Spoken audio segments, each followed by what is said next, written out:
История Санкт-Петербургской академической капеллы уходит своими корнями в XV век. Тогда по указу царя Ивана III в Москве был создан хор певчих дьяков, который позже дополнили и малолетние певчие.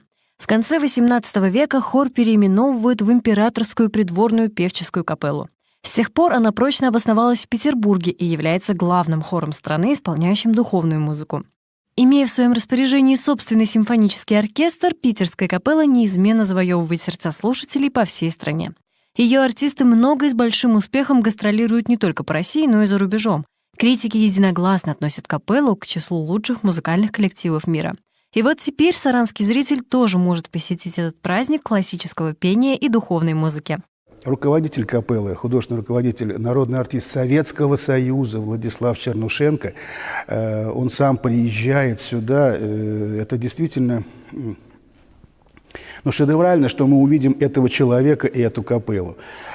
Поэтому, пользуясь случаем, я хочу пригласить всех жителей Саранска и нашей республики завтра, 9 числа, на концерт этой капеллы. Помимо выступлений Санкт-Петербургской капеллы, Мордовская государственная филармония также принимает на своей сцене и другие коллективы, а также сольных артистов. 11 числа у нас состоится концерт великолепного пианиста Никиты Мдоянцы.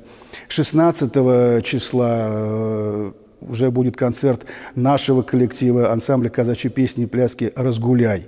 18-го концерт великолепного дуэта из Новосибирска «Обаяние», то есть два баяниста, молодых парней, которые приедут и порадуют наших зрителей своим искусством.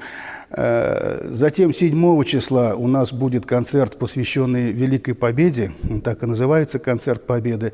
15 мая свой первый диск презентует Андрей Бачканов, наш солист-вокалист, автор-исполнитель. Посещение филармонии – это маленький праздник души. Подарите его себе и близким и сохраните в памяти на долгие годы. Марина Василевская, Андрей Просвиркин. Народные новости.